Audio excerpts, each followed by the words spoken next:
뭐 울리는 소리 나는데? 싱잉볼을 오늘부터 들기로 했습니다. 소리가 듣기 괜찮으신가요? 예. 걱정을 했네.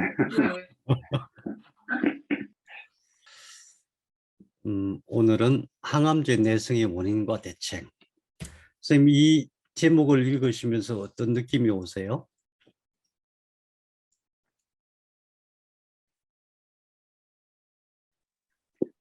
아주 좋아요.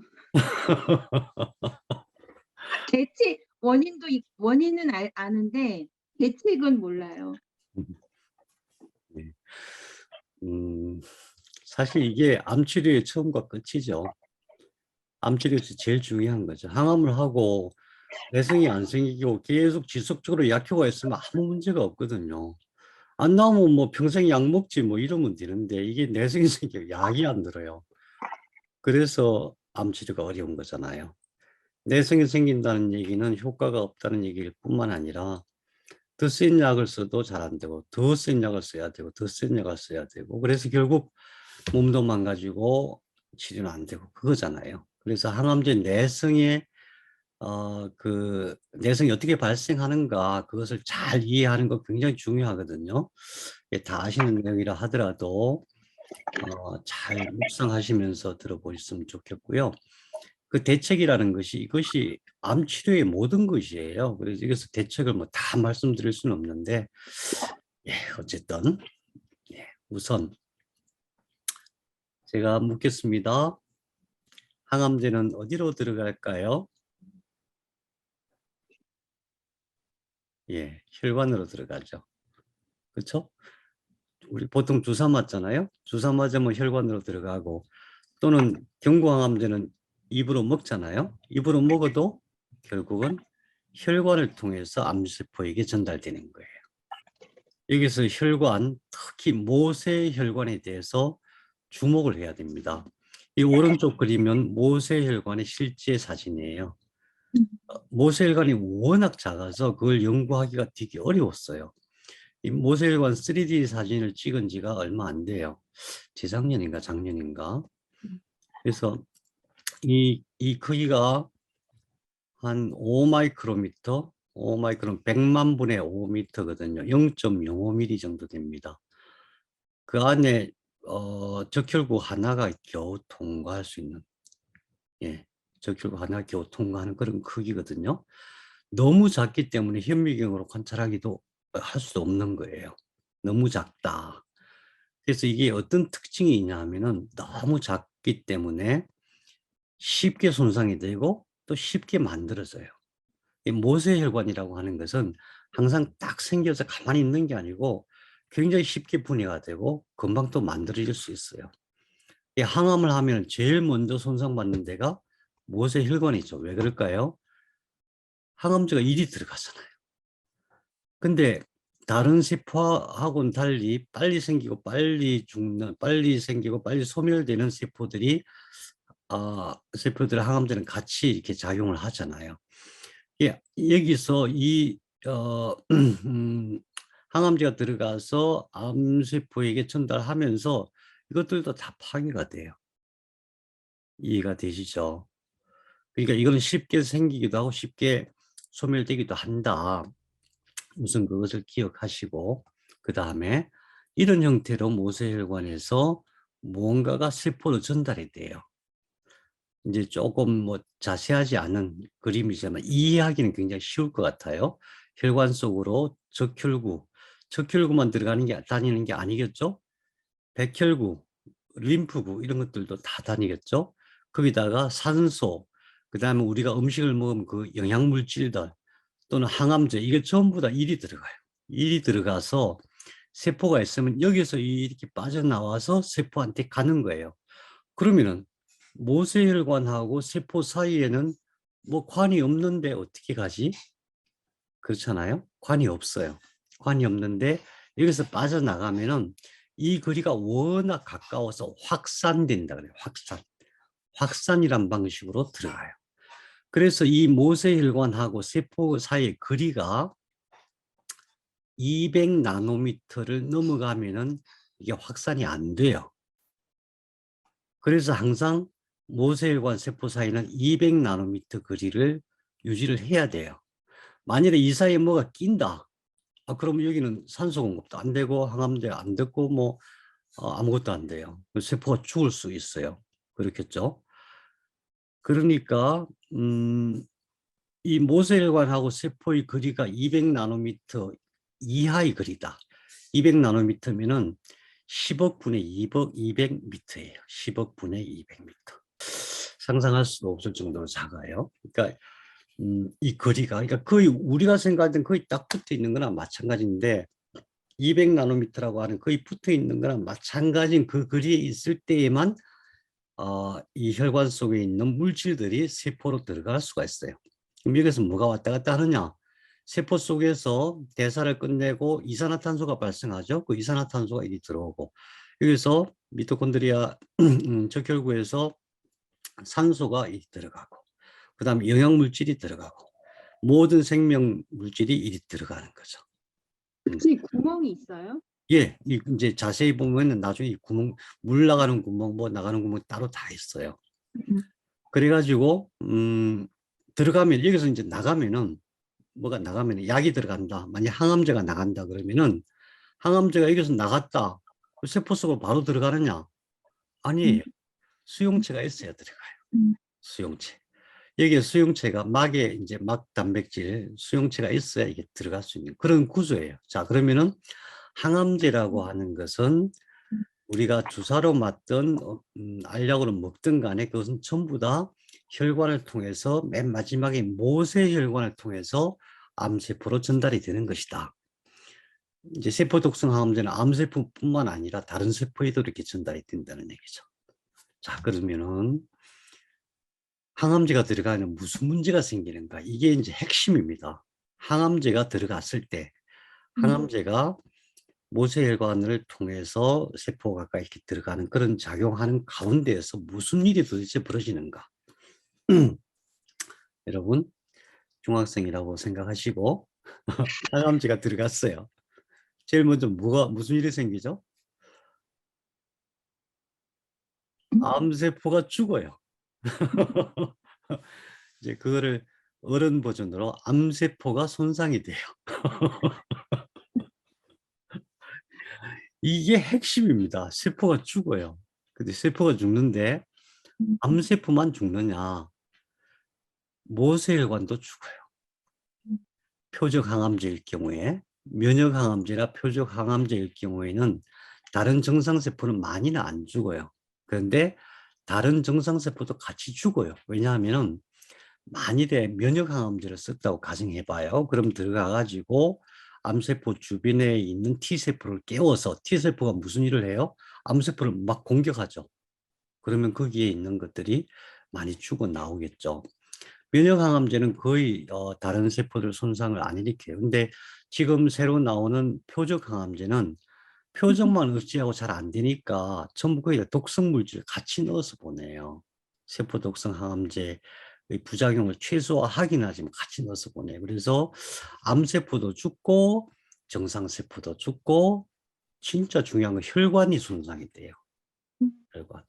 그러니까 그것을 제가 이렇게 표현했어요. 암세포가 손상이 된다. 모세혈관이 손상이 된다.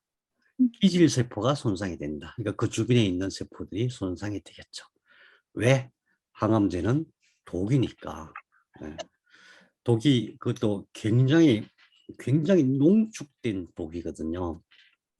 그러면은 세포가 가만히 있느냐? 그냥 나 죽어야지 그러고 깔끔딱 죽고 끝나느냐? 그게 아니라 특히나 세포가 공격을 당하면은 자기가 살려고 뭔가 일을 하게 돼요. 어떤 경우냐면 우리가 무슨 일을 하다가 긁혔어요. 그럼 피부에 손상이 일어나죠. 피부가 긁히거나 찢어졌어요. 그러면은 세포가 찢어졌네 하고 가만히 있느냐? 절대 그렇지 않고 그 안에서 막 무슨 일이 일어나요. 그럼 그 찢어진 세포, 찢어진 피부를 우리는 다만 꼬매거나 붙여놓기만 할 뿐이에요. 그럼 세포와 세포 사이 찢어진 틈을 누가 메꾸느냐? 세포가 메꿔요. 그거를 세포 재생이라고 해요. 세포 손상이 일어나면 반드시 세포는 세포 재생 활동을 해요. 그런데 세포 재생 활동을 하는데 제일 중요한 게 뭐냐면 우선은 모세혈관들이 많이 망가지기 때문에 응고 물질들을 만들어요. 트롬빈이라고 해요. 트롬빈. 응고 물질을 만들어서 일단은 혈관을 막아줘야 돼요. 안 막아주면 어떻게 돼요? 혈관을 안 막아주면 무슨 일이 생겨요? 사망하는 수가 있어요. 뇌출혈이 일어나가지고. 그래서 병원에서 혈소판이 부족하다 그러면 항암을 못 해요. 항상 혈소판 수치 재가지고 혈소판이 너무 부족하다 그러면 항암 못 하죠. 일정 수치가 혈소판 수치가 나와야만 항암을 하는 이유가 뭐냐면은 혈소판이 없으면 응고물질 생성도 안 되고 세포 재생이 안 돼요. 그래서 암세포가 공격을 받는다 하더라도 죽지 않고 살아남은 암세포들은 자기 스스로 세포 재생하려고 애를 쓰고 완전 비상사태니까 마치 국가 같으면 기업령을 내려서 막 전국 기업령을 내려갖고 막 이렇게 일사불란하게 움직이죠. 그 다음에 응고물질을 만들고 그래요. 이 속에서 일어나는 과정이 굉장히 복잡해요. 굉장히 복잡한데 그냥 한마디로 딱 생각해서 우리가 이게 찢어지면은 반창고 딱 붙여놓으면은 그래가지고 소독만 잘 하면은 지가 알아서 나중에 살이 딱 붙더라. 피부도 딱 붙더라. 피도 안 나오게. 피가 이렇게 꽉 누르고 있으면 피 안 나오죠. 왜 그래요? 응고물질이 생겨가지고 피가 안 나오게 막아주는 거예요. 그런 모든 것을 암세포도 하는데 항암제가 좀 독해요. 항암제가 쫙 들어가면 얘네들이 막 죽어 나자빠지고 막 사방에 시체가 막 널브러지고 그런 상황이에요. 그런 상황에서 완전 비상사태가 돼요. 굉장히 긴장한 상태가 되는 거예요. 암세포들이. 암세포만 그런 게 아니라 주변에 있는 모든 세포들이 다 그래요. 주변에 있는 세포들, 암세포 모두 다 그것을 복구하려고 엄청난 일을 해요. 엄청난 일을 하게 돼요. 그래서 되게 강하게 하고 나면 이게 막 부풀어 올라요. 기저세포도 엄청 모이고 면역세포도 엄청 모이고 응고물질 막 생기고 혈관 우리 눈에는 안 보이지만 속에서는 막 혈관 터지고 세포들이 죽으면 물처럼 되거든요. 진물처럼 그렇게 돼. 그것들이 막 퍼져나오고 엉망진창이 되는 거예요. 그때에 이제 응고물질과 세포 재생하는 여러 가지 활동으로 인해서 그 지역은 저산소 구역이 돼요. 저산소 구역. 하이폭시아란 말을 꼭 기억해 두세요. 하이폭시아. 이 하이폭시아가 결국 종양 형성하는 데 있어서 제일 중요한 개념이에요. 하이폭시아를 해결해야 돼요. 산소가 부족하다는 뜻이에요. 당연히 그렇겠죠. 트롬본 나와 응고물질 막 생기고 막 다른 세포들이 오고 막 중첩돼서 이렇게 막고 그런 상태가 되니까 혈관은 손상돼 있고 산소가 공급 안 되는 상태가 돼요. 암세포에 산소가 공급이 안 되는 상태가 돼요. 다시 말하면은 남아있는 혈관과 세포 사이의 거리가 250 나노미터 정도 되면은 거의 산소가 공급이 안 돼요. 그렇죠? 자, 저산소 구역이 형성이 된다. 그러니까 선생님, 네. 사실은 이제 기질세포 얘기는 선생님 말씀을 많이 들었는데 정확하게 그게 어떤 건지 그리고 그거의 원래 역할은 무엇인지 그런 예. 게 좀 궁금해요. 암세포는 원래는 다른 세포들하고 다르게 막 중첩되거든요. 암세포를 만져보면 딱딱하죠. 다른 세포들은 딱딱하지가 않죠. 왜 그럴까요? 세포와 세포 사이가 약간씩 떨어져 있어요. 그러니까 다른 세포들은 세포로 이게 성장하다가 옆에 다른 세포가 있으면 거기서 딱 멈춰요. 또 세포와 세포 사이도 틈을 줘요. 이 세포와 또 세포 사이에 어떤 통로도 만들어요. 그런 식으로 존재하는데 암세포들은 막 이렇게 포개져요. 이게 중첩에 틈이 없어요. 그래서 딱딱해지는 거예요. 그런데 암세포가 모여 있는 데는 그런데 그러면 암세포하고 다른 세포하고 섞여 있으면 어떻겠어요? 딱딱하지는 않지만 거기에 막 여러 가지 섞여 있겠죠. 그러면 뭐뭐 섞여 있냐면은 일반 상피세포도 섞여 있고 암세포도 섞여 있고 또 뭐 대식구라든가 뭐 호중구라든가 이런 여러 가지 면역세포들조차도 막 섞여 있는 상태가 돼요. 그 상태를 얘기하는 거예요. 그 상태. 그게 기질세포예요? 예, 예. 그렇죠. 그래서 이게 부피가 커지게 돼요. 커져 보여요. 그래서 온열을 하거나 항암을 하거나 동맥내항암을 하면은 반드시 커지게 돼 있어요. 그리고 거기서 막 죽어 나온 세포들도 순식간에 쫙 빠져나가지 못하거든요. 바깥에서 이렇게 생기면 이렇게 물처럼 새 나오잖아요. 그게 세포 죽은 거예요. 약간 노란색으로 나오는 것들이 세포 죽은 거. 그 안에 물이 가득한 물, 핵산, 아미노산 이런 것들이 들어있는 거예요. 고름 이런 것도. 그러면 만약에 암이 없는 정상 세포들이 있는 데는 예. 기질세포가 있기는 한 거예요? 원래 그, 기질세포가 그렇지 않죠. 만일에 기질세포라고 하면 여러 가지 이제 섞여 있는 건데 원래 세포는 자기 종류들끼리 섞여 있어요. 자기 같은 종류끼리 섞여 있고 그 장소를 떠나면 세포가 죽어요. 일반 정상 세포는. 그러니까 다른 세포들이 막 섞일 리가 없죠. 어떤 문제가 생겨서 출동하는 세포들은 주로 면역세포들이에요. 기존에 있던 정상세포, 면역세포, 암세포, 죽은 세포 이런 것들이 섞여 있는 상태. 예, 그렇죠. 자, 아무튼 그런 상태가 돼요. 엉망진창이 돼. 우리가 생각하는 것보다 훨씬 더 엉망진창인 상태가 돼요. 그것을 우리가 이제 몸속에 있으니까 못 느끼지만은 몸 바깥에서 이제 유방이 막 터져 나와서 이런 경우를 보면은 너무 자세히 관찰이 되거든요. 막 혈관도 터져가고 피도 계속 나오고 의사들이 제일 두려워하는 게 그거거든요. 동맥 터져갖고 그게 지혈이 안 될까 봐서 손도 못 대게 해요. 손도 못 대게.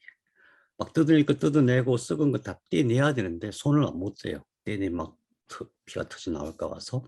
그리고 물이 줄줄 흐르잖아요. 그 세포들이 죽은 거예요.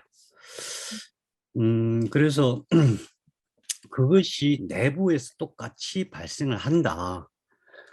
그럼 그게 무슨 일이 되느냐. 첫째, 조직이 손상이 되죠. 그럼 복구를 하려고 애를 쓸 거 아니에요. 복구를 하려고.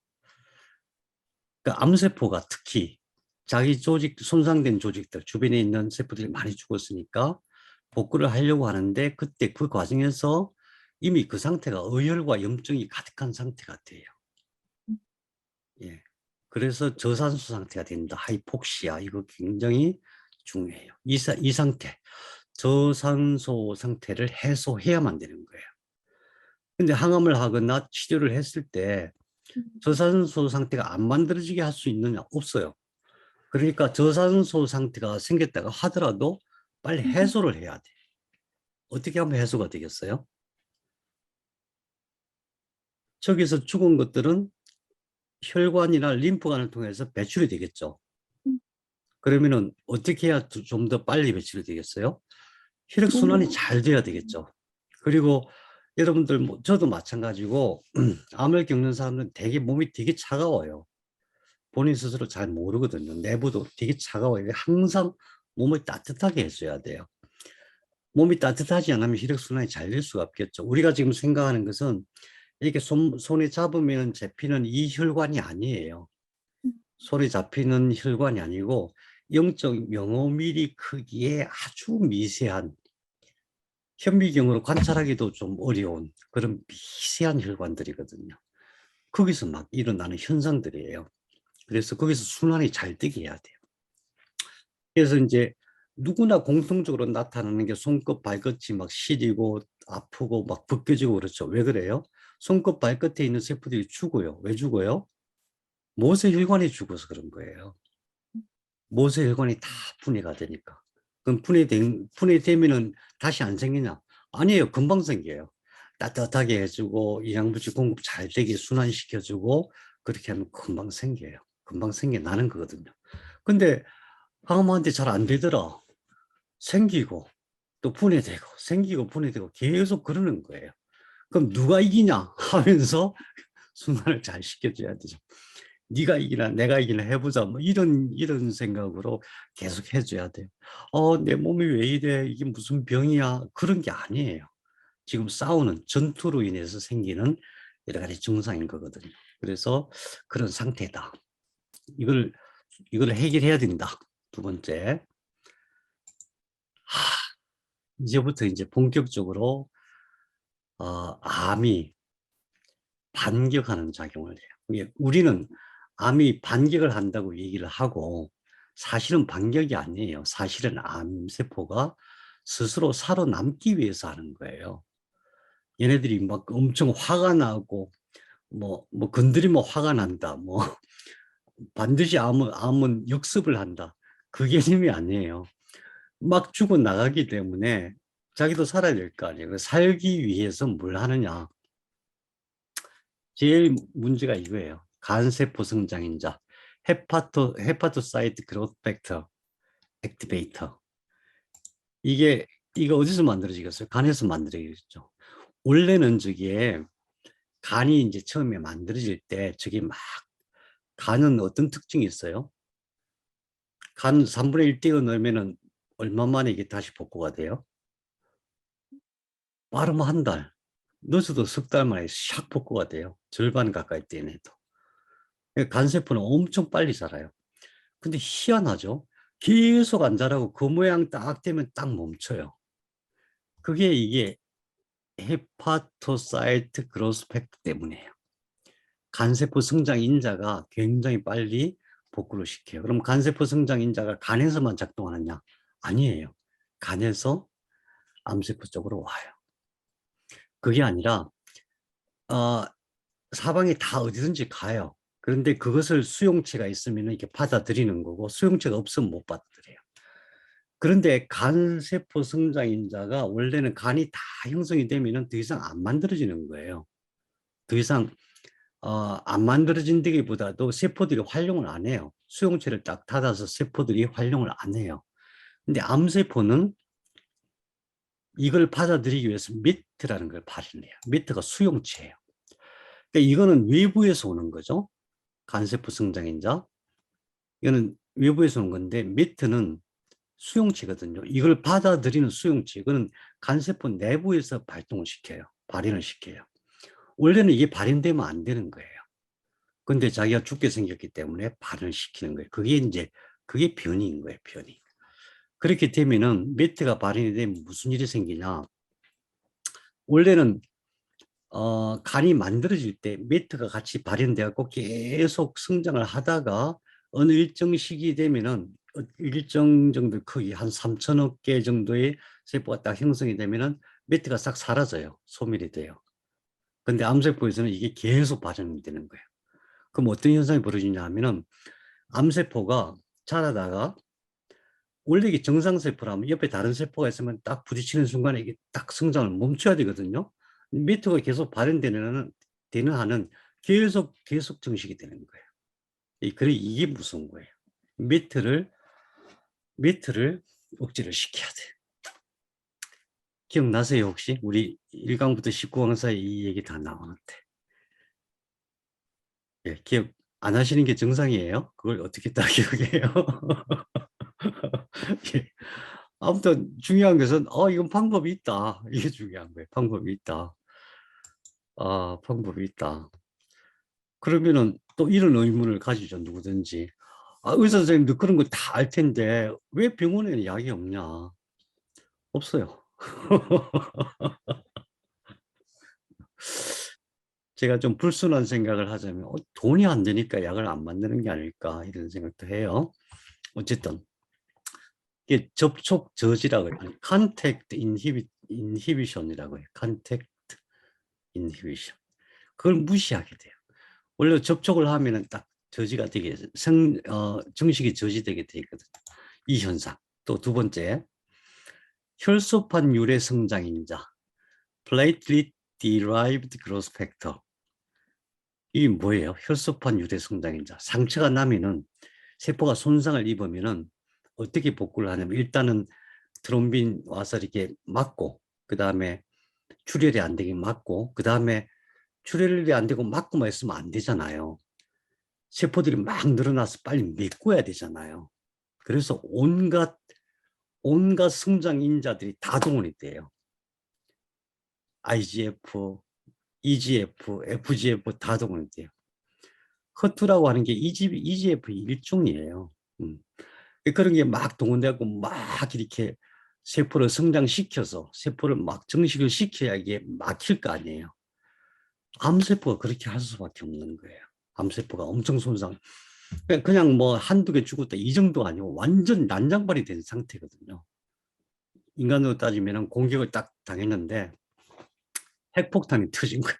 그래갖고 그냥 다 죽고 막 피 철철 흘리고 막 사방에 시체가 널브러지고 이 상태. 이 상태에서 거기 살아남은 사람들이 어떻게 하겠어요? 살아남은 사람들이 거기서 살아남기 위해서 목숨을 걸고 할 거 아니에요, 그죠? 그렇죠. 그래서 그 상태라는 것을 인식해야 돼요. 그러면은 그렇게 되면 암이 그냥 그러다가 세력이 약해졌으니까 다 소멸되면 되는데 안 그래요. 막 성장하는 인자들을 막 발현시켜 가지고 엄청나게 급속도로 일단 성장을 해요. 항암을 하더라도 항암을 하면은 거기서 딱 끝나는 게 아니라 이미 다 죽지 않은 상태이기 때문에 IGF, FGF, EGF 이런 것들을 PDGF 다 발현을 해갖고 엄청 급속도로 성장을 해요. 급속도로 성장하더라도 많이 죽었기 때문에 원래 모양까지 가는 데는 조금 시간은 걸리겠죠. 그래서 병원에서는 뭘 목표로 하는 거냐 하면 항암해가지고 두세 달 만에 탁 줄여갖고 떼내자 이 개념이에요. 항암해갖고 암세포 다 죽여버리자 깔끔하게 죽이자 이게 아니에요. 그게 아니거든요. 자, 그런 현상이 벌어지는 거예요. 그럼 우리는 어떻게 해야 돼요? 매트 해결해야 되고 PDGF, IGF, FGF, EGF 이거 해결해야 돼요. 그죠? 해결해야 되겠죠, 당연히. 항암을 하면 당연히 해결해야 돼요. 그 다음에 저산소 상태가 되면은 세포의 성질이 확 바뀌어요. 그러니까 보통 1차 항암할 때는 세포가 역분화가 많이 안 된 상태예요. 그래서 저산소 상태가 되면은 세포가 성질이 바뀌어요. 어떻게 바뀌냐면 일단은 산소가 공급이 안 되잖아요. 그럼 어떻게 살아남으려고 해요? 그것이 바로 태아에서 배아, 우리 몸속에서 수정세포가 엄마 자궁벽 속에 들어갔을 때에 그때 자궁벽 속에서 그 착상된 수정세포들은 내세포귀라고 해요. 또는 배아라고 하고 그 다음에 배엽의 단계가 되는데 내세포계 배아, 배엽 2단계에서 혈관이 없어요. 그죠? 태반이 생길 때까지는 혈관이 없어요. 혈관이 없으니까 누가 산소를 공급했어요? 누가 영양물질을 공급했어요? 그냥 그대로 있으면 다 죽어요. 그래서 많이 죽어요. 사실은 그래서 임신이 쉽지 않은 거거든요. 그때에 배아세포들 또 내세포의 배아세포, 태아세포들은 어떻게 하냐면은 젖산 발효를 하는 거예요. 어떻게 하냐면 조직 영양, 그러니까 엄마 뱃속에 있는 조직을 막 침투해가지고 침투를 해요. 침투를 해요. 이 전이하고 연관이 되는 거예요. 침투하는 어떤 유전인자를 발현하는 거예요. 그 다음에 뭘 하냐 하면은 엄마 모세혈관에 있는 거, 자궁세매에 있는 거 그걸 막 터뜨려요. 터뜨리면 그게 확산돼서 들어오겠죠. 그걸 먹고 자라는 거예요. PKM2 젖산 발효를 한다는 것은 그런 개념이에요. 산소도 공급이 안 돼. 영양분도 제대로 공급이 안 돼. 그럼 나는 어떻게 살아? 그런데 능력이 있어. 어떤 능력? 수정세포가 엄마 뱃속에서 착상하고 나서 그 이후에 살아가는 그 능력을 그때 발현을 하는 거예요. 발현을 한다는 것은 유전자가 메틸기가 풀린다는 얘기거든요. 메틸기가 풀려서 그게 단백질로 만들어진다는 뜻이죠. 젖산 발효를 하게 되면은 결국 PKM1 경로와 PKM2 경로가 있는데 정상세포는 PKM1 경로를 이용하는데 이때 암세포는 PKM2 경로를 이용해요. 그러면은 포도당이 들어가 젖산이 되고 글루타민 들어가서 이제 빌딩 블록, 그러니까 세포의 구조체가 되고 그래요. 다시 말해서 혈관이 없어도 산소가 없어도 살아남는 그런 방법을 취하게 돼요. 그게 PKM2 경로가 딱 발현되는 순간 무슨 일이 벌어지느냐? 옥토포가 발현이 돼요. 이게 문제예요. 옥토포 한번 기억해 보세요. 야마나카 인자라고 이제 기억나세요? 야마나카라는 일본 사람이에요. 저는 그 사람이 이제 기억 남는 게 우리 코로나 때 코로나 바이러스 막 우리나라 처음에 막 방역 잘했잖아요. 이 사람이 노벨상 받은 일본의 정말 그 네노라는 일본의 그 유명한 과학자잖아요. 이 사람이 방송에서 뭐라고 그랬냐면은 지금 일본은 형편없다. 이렇게 대처해서 안 된다. 한국 가서 배워야 된다. 그래갖고 욕을 바가지로 먹고. 그런데 이 사람이 뭘 했냐면은 피부 세포를 떼내 가지고 거기에 4가지 단백질 유전인자를 발현을 시켰더니 그게 배아세포가 됐다는 거 아니에요. 그때 4가지 인자를 야마나카 인자라고 해요. 그 중에 하나 옥토포, 시미, 옥토포, 속스2, 크루펠4, 그 다음에 또 뭐였더라? 4가지 맞네요. 4가지 맞습니다. 그래서 근데 그 이후에 어떤 사람이 신경줄기세포를 신경세포인가 신경줄기세포인가 신경줄기세포를 딱 채취해가지고 거기는 4가지 중에서 옥토퍼 하나만 발현을 시켰더니 이게 배아세포가 되는 거예요. 그래서 옥토퍼는 이게 역분화인자다. 옥토퍼만 있어도 역분화가 된다. 그래서 PKM2 경로가 발현이 되면은 옥토퍼를 발현을 시켜요. 그래서 역분화를 시켜요. 그래서 암줄기세포가 생겨나는 거예요. 그때 이제 오르니틴 디카복실라제 ODC 효소가 만들어지고 속스2 또 PG2 이런 것들이 만들어져 가지고 결국은 암줄기세포가 생성이 되는 거예요. 그러니까 1차 항암을 하면은 무조건 암줄기세포가 생성이 되게 돼 있어요. 그죠? 그 암줄기세포가 생성이 되면 어떻게 되느냐? 얘는 어떤 특성이 있어요? 원래 갖고 있던 유전자 중에서 메틸기로 탁탁탁 자물쇠 잠겨 있는 걸 다 풀어버려요. 그래서 자기가 필요한 걸 모든 걸 다 할 수 있는 세포가 돼버려요. 그 어마어마하게 많은 자물쇠를 다 풀어버려요. 믹이라는 유전자가 발현돼 가지고 다 풀어가지고 뭐든지 할 수 있게 돼요. 그래서 자기한테 당장 필요한 거 NF-kappa B 이것도 마찬가지로 엄마 뱃속에서 이제 수정세포가 배아가 될 때에 제일 먼저 발현되는 것 중에 하나가 NF-kappaB거든요. 스테이지 3, 얍, 히스톤 27, 히스톤 히트쇼크 프로틴 27. 그죠? 이거는 배아세포 때만. 그 다음에 P53이 엄청 중요하거든요. P53이 제일 중요해요. 어떻게 보면 암세포를 정상세포로 바꾸는데. 근데 이 변이된 P53이 있어요. 그런 것들을 막 발현을 시켜요. 그래서 암세포가 강해지는 거예요. 살아남은 암세포가 강해지는 거예요.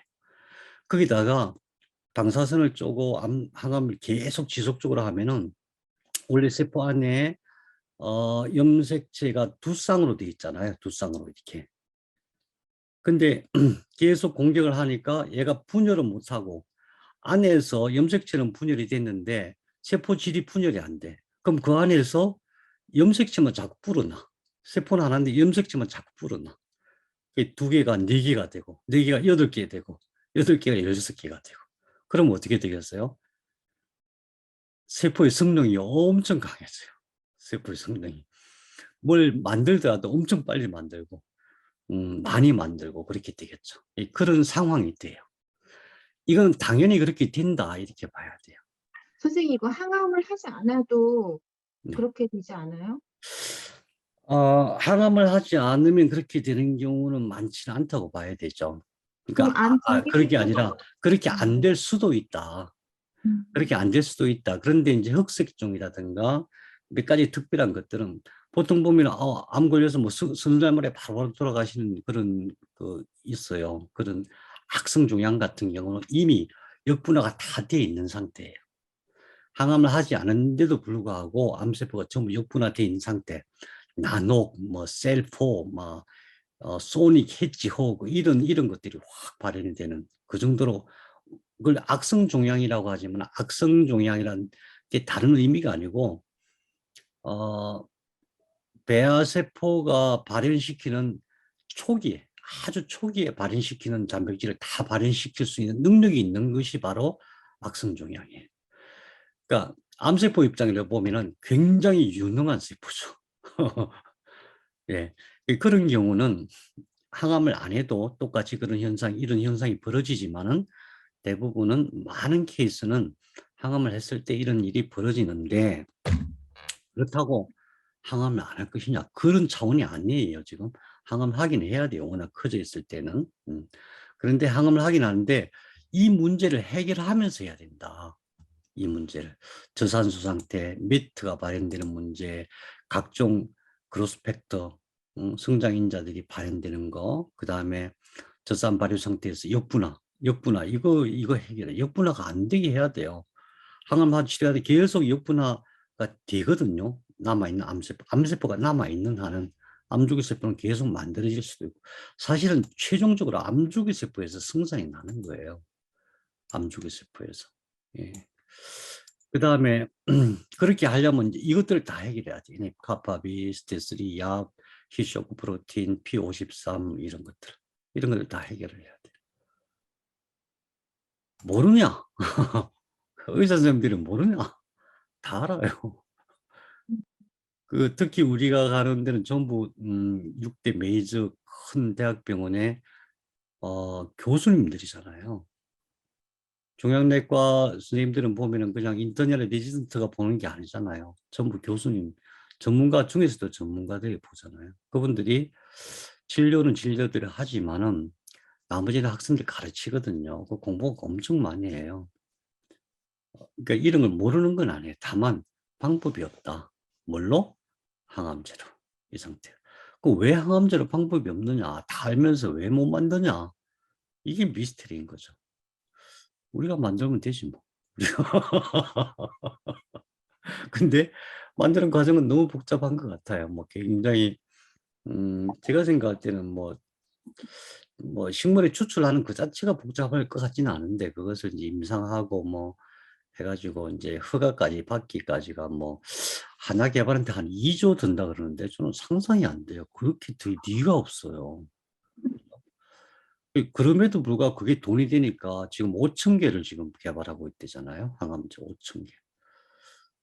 아이고, 참 깝깝해요. 그런데 우리는 다른 방법이 있다. 이 얼마나 신나는 일인가.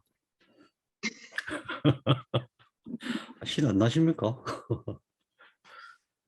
그 다음에 또 한 가지 중요한 게 보상회로를 발현해요. 이제 우리는 이거 다 아는 내용이에요. 예를 들어서 A라는 수용체를 막으면 B가 발현돼. B를 막으면 C가 발현돼.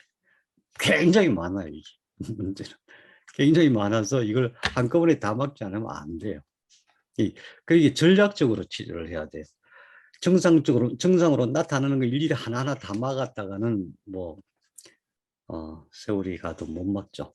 근데 그 근본, 그 뿌리를 탁탁탁 막아주면 되겠죠. 그래서 결과적으로 1차 항암하면은 50%의 효과가 있고, 1차 항암할 때, 2차 하면 30%, 3차 하면 10%.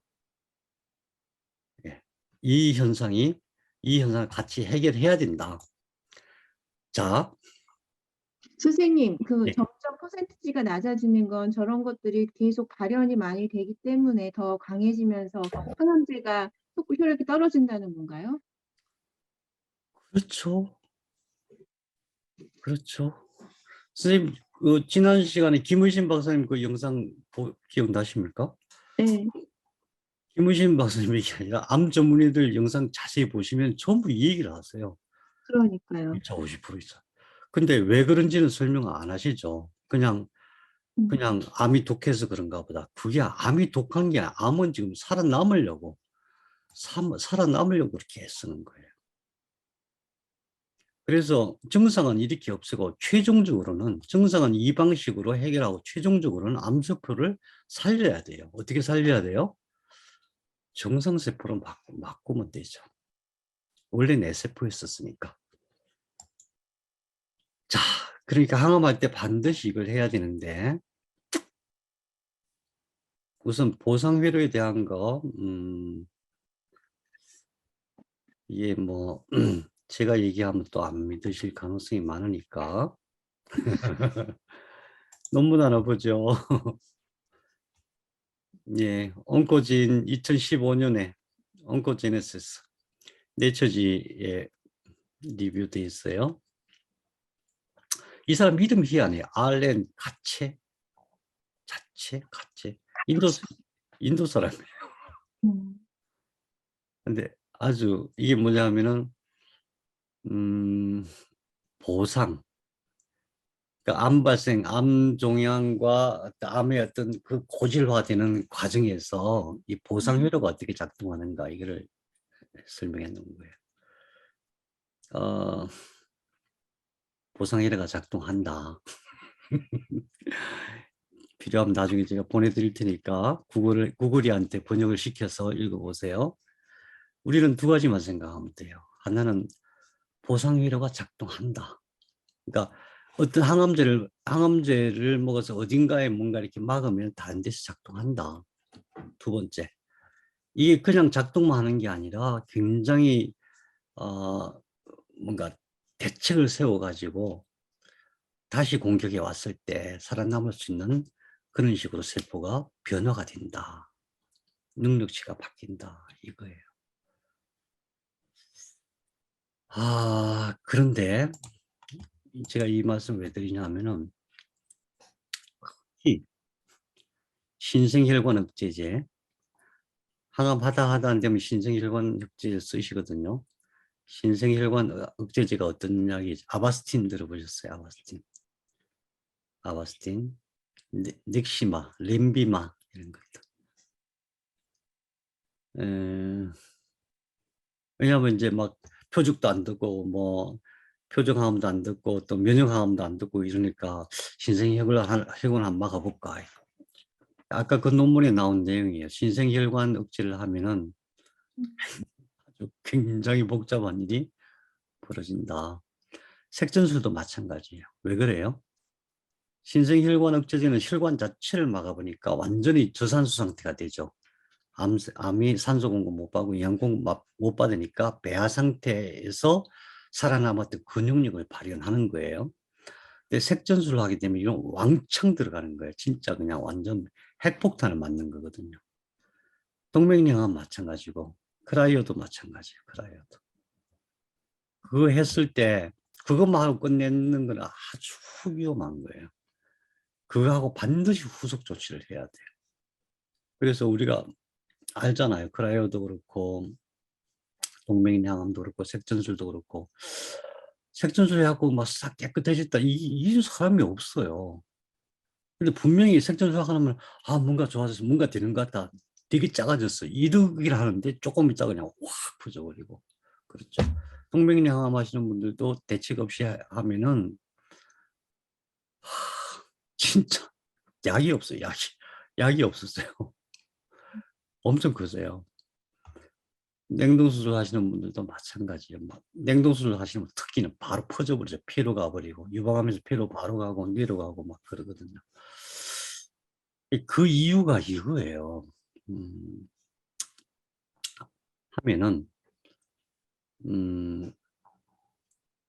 이제 혈관, 그러니까 저산수 상태가 되는 거죠. 어떤 경우라 하더라도 저산수 상태가 되면 아까 제가 설명드린 대로 저산수 상태에서 자기가 살아남기 위해서 배아대 능력을 발현하게 되고 더불어서 이제 주기세포, 암주기세포 형성을 해요.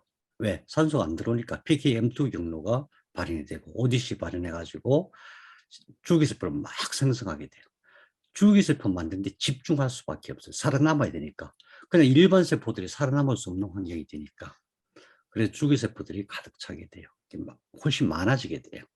원래 주기세포는 조금만 있어도 되거든요. 조금만 있어도 계속 이렇게 발현해서 잘 기능을 할 수 있는데 주기세포에 집중하게 돼요.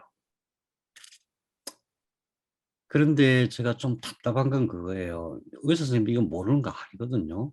근데 얼마 전에 이 기사 나오더라고요.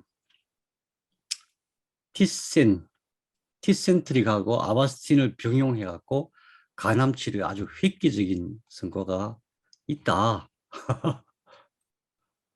이 얘기 나와요. 이게 얼마 안 됐어요. 작년 12월 달에. 의협신문에 이거는 이번 5월 달에 나온 거예요. 티센트릭하고 아바스틴. 티센트릭은 뭐예요? 면역항암제거든요. PDL1 억제하는 거. 면역항암제와 그 다음에 신생혈관 억제를 같이 썼더니 효과가 있기 때문에 이것이 간세포암, 간암 치료하는데 의료보험 급여 승인이 났어요. 물론 이제 뭐 어떤 조건이 있겠죠. 그러면은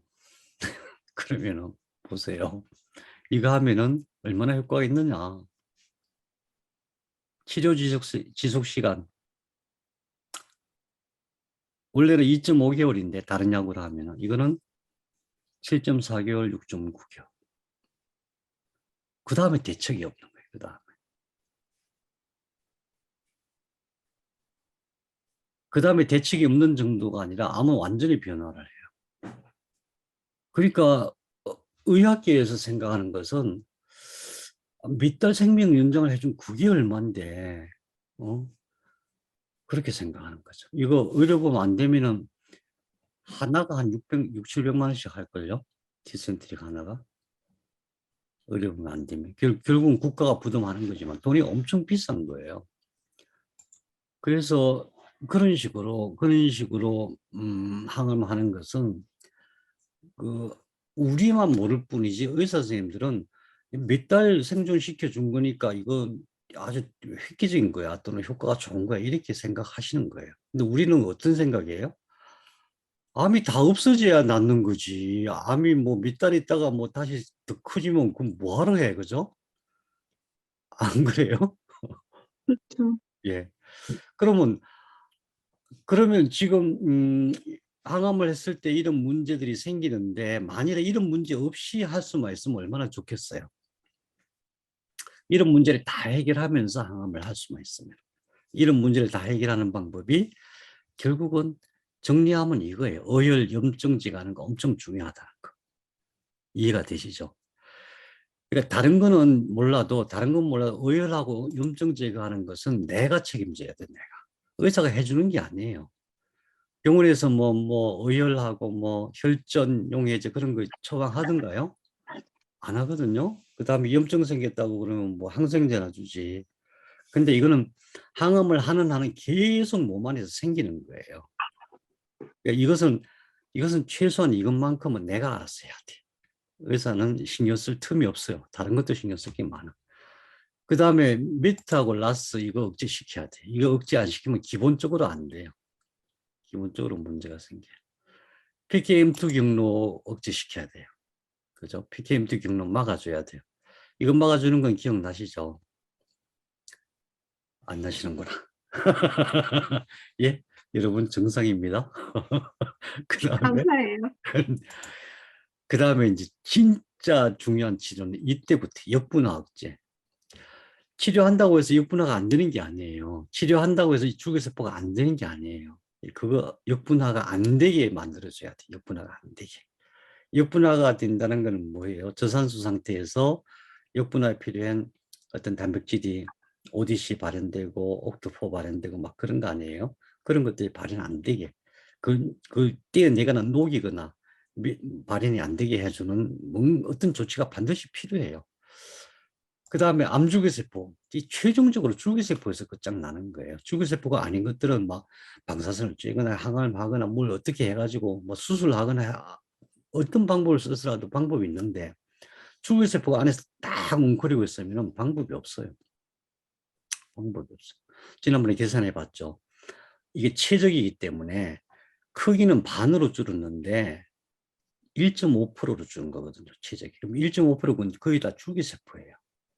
크기가 반으로 줄었다는 얘기는 그거는 전부 줄기세포란 뜻이에요. 그러니까 암줄기세포가 계속적으로 만들어지지 않게 하는 방법을 취해야 된다. 그 다음에 최종적으로 암세포를 정상세포로 해야 된다. 우리 지금 이거 공부하는 거예요.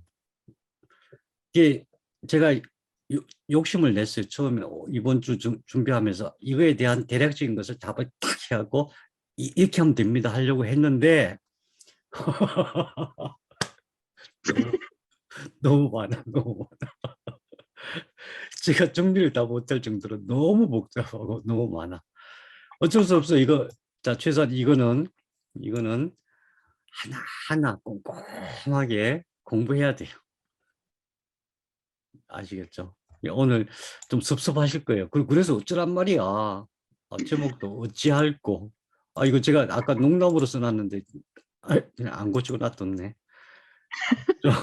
조금 어찌할꼬 그럴 사람들이 웃을 것 같아서 대책 이렇게 하려고 했는데 그대로 남았어요. 이게 제일 중요한 거예요. 암출의 모든 것이에요.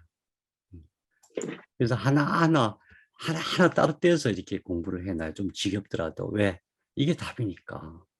무엇보다도 답이 다 있어요. 없는 게 아니야. 답답해요, 정말. 답이 다 있어. 제가 아무리 얘기해봐야 네가 뭘 알아? 이러면 저는 그냥 거기서 깨꼴락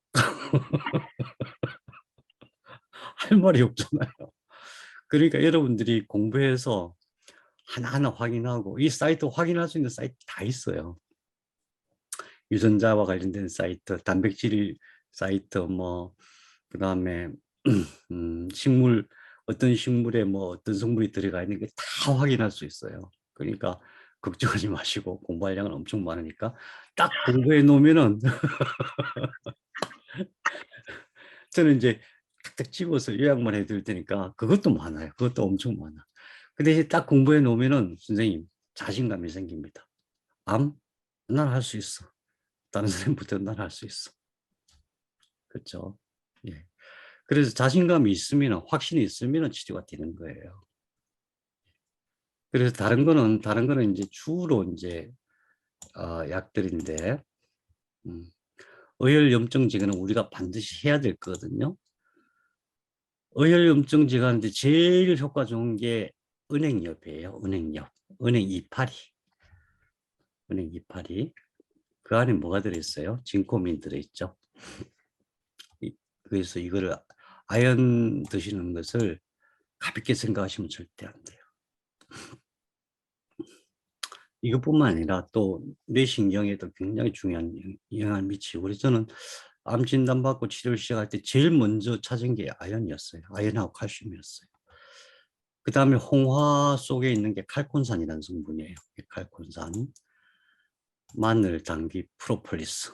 프로폴리스 잘 아시겠지만 우리 항암하거나 암세포가 몸에 많이 남아있는 한은 염증 반응이 자꾸 생겨요. 피부도 약해지고 뭐 자꾸 뭐가 나고 그래요. 그때마다 프로폴리스를 먹으면 프로폴리스는 꾸준히 먹거든요. 저는 맨날 까먹는데 집사람이 안 까먹고 맨날 잠자기 전에 3알씩 갖다 줘요. 선생님 그거를 그 BRM에서 할 때는 뭐 식후인가 식전에 이렇게 뭐 한 번씩 이렇게 먹는 거를 이렇게 했었거든요, 처음에. 네. 근데 그냥 자기 전에 그냥 한꺼번에 먹어도 돼요? 그렇게? 저는 그렇게 먹었습니다. 계속. 아니 이거를 음. 거기서 이렇게 순서 정해서 먹으려니까 이거 안 되겠어요. 그냥 아무 때나 그냥 왕창 먹고 잊어버리고 그래야지. 때 맞춰서. 그 다음 밑에는 이제 한약재들인데 복합 전염물인데 네, 이런 게 있다는 거 기억하시고 우리가 특히 신경 써야 될 게 혈액하고 림프에게 순환이에요. 그래서 물속에 들어가도 순환이 되고 심부 온열기로 해도 순환이 되고 마사지 해도 순환이 되고 안마 마사지 다 좋고요. 운동할 때도 순환이 되고 그것을 게을리하면 안 됩니다. 게을리하는 순간 무슨 일이 발생하냐면 어혈, 뭐 혈전 이런 건 막 생기기 시작해요. 그러면 암세포 입장에서는 줄기세포가 엄청 발현하게 됩니다. 그래서 우리 다음 시간부터는 이거 하나하나 이 중에서 이제 이걸 다 한꺼번에 다 파악해서 우리가 전략적으로 공부하면 너무 힘들어요. 너무 복잡해요. 그래서 중요한 거. 그러니까 첫 번째는 몸이 스스로 암세포를 변화시키는 어떤 단백질들이 있거든요. 그것들을 어떻게 잘 활성화시킬 것인가. 그 다음에 또 암세포를 보호하는 것들, 그걸 어떻게 제거를 할 것인가.